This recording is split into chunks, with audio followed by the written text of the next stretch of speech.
Hello, hello, hello, hello. How is everyone? Good. Thanks, Scotty, for throwing this shindig together. I hope that it continues fruitfully. Everlasting love. My name's Greg, and I am not Cambodian.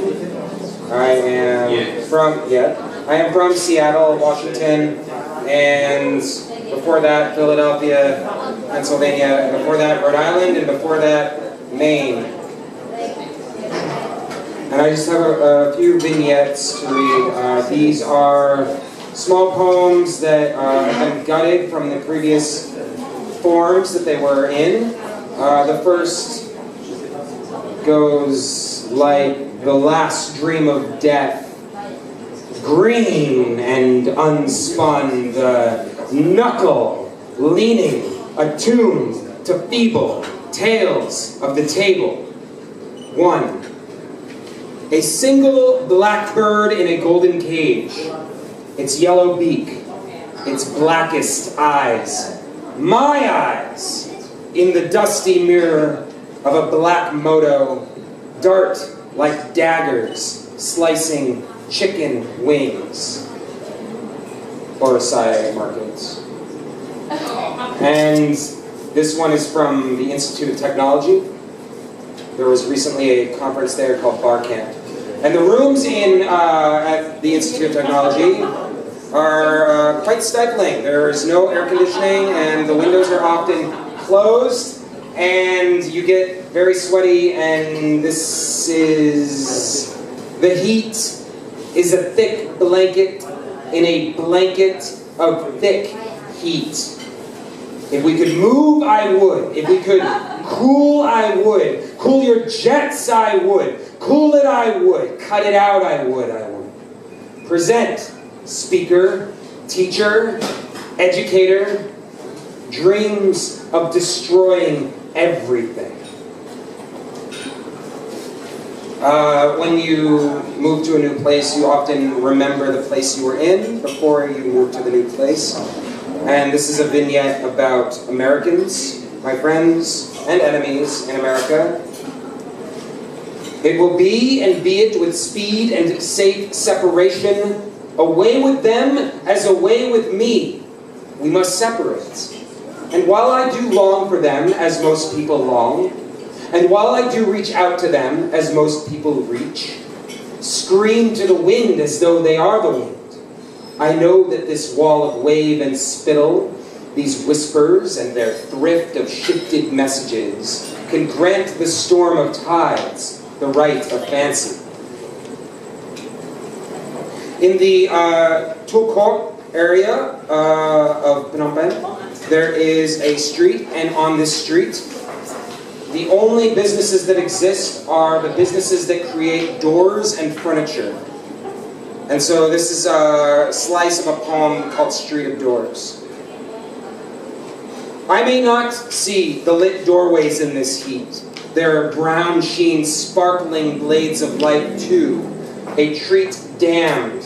This street a flagship of street dwellers and damned.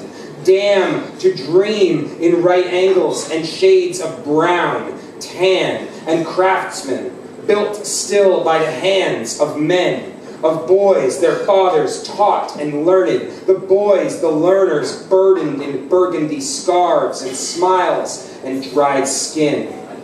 The text messages shed blood red from the violence, not of war, but of the blisters popped to explode blood, to soar, expelling to street, as the air does dust and fumes to field do meet.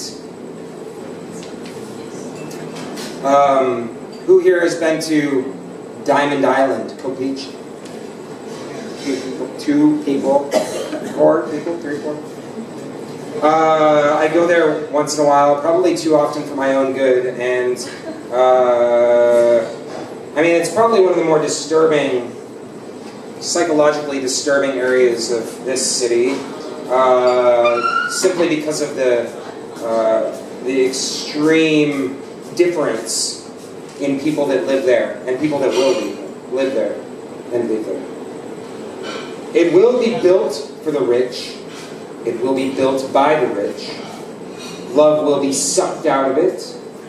But for now, love on, dear friends. While construction looms, find your place and just love.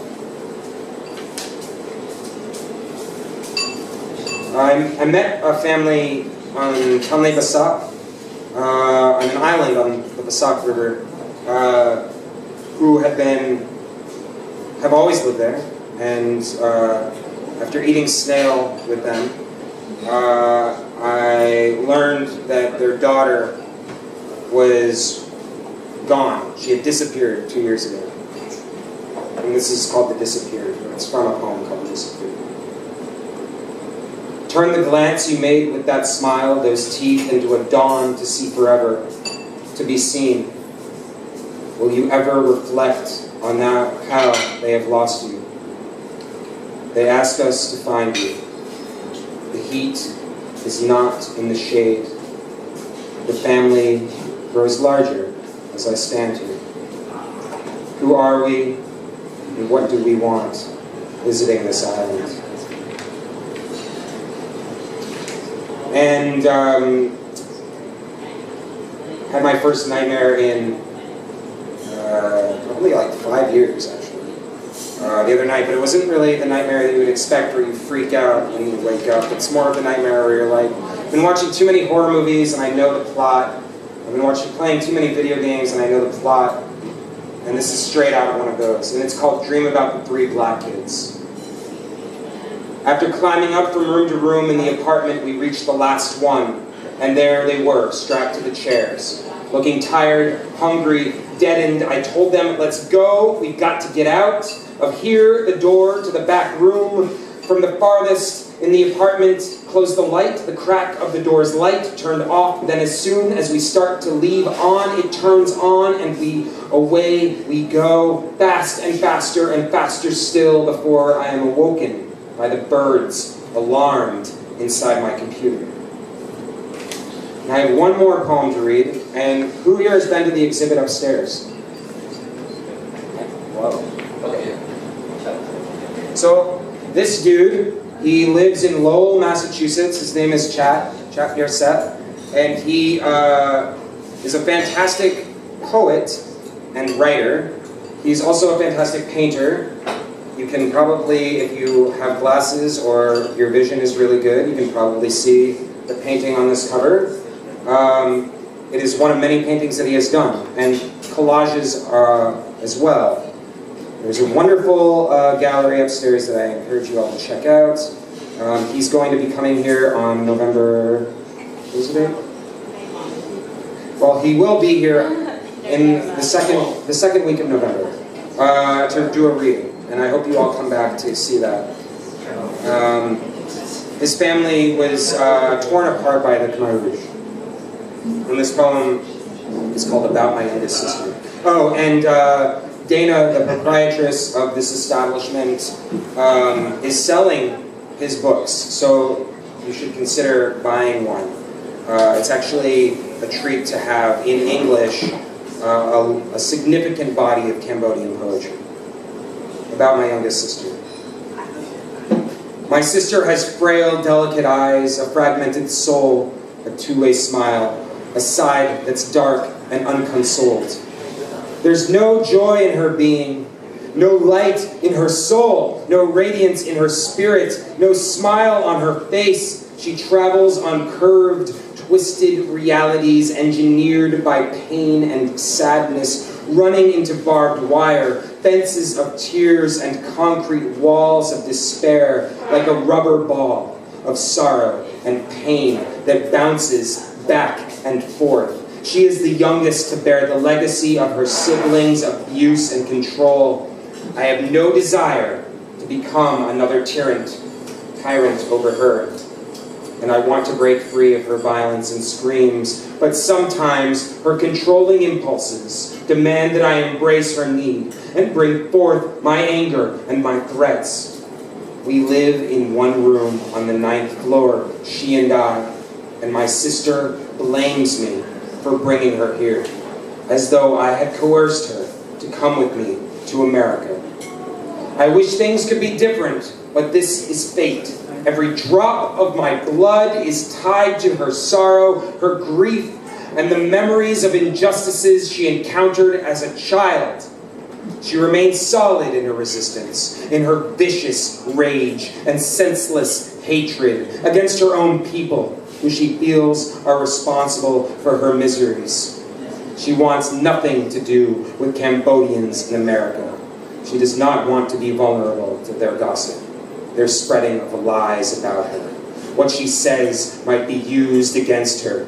They might tear her clothes or spread her open and prick her with their sharp, foul tongues. To her, it's black or white, light or dark, from one extreme to the next, so she prefers a hermit's life to a gregarious one, with her secrets sealed, her life closed, her thoughts and feelings reserved and kept at a distance. I sometimes breathe uneasily with her in my eyes. I want to liberate her, to be an American who is confident, to be a woman in her own right, under my shadow as her protector. Brother angel granting her wings to soar wherever she pleases. Because through it all, she is all that I have, and the worst is resolved by our need to be in each other's life. Chat yourself. Thank you.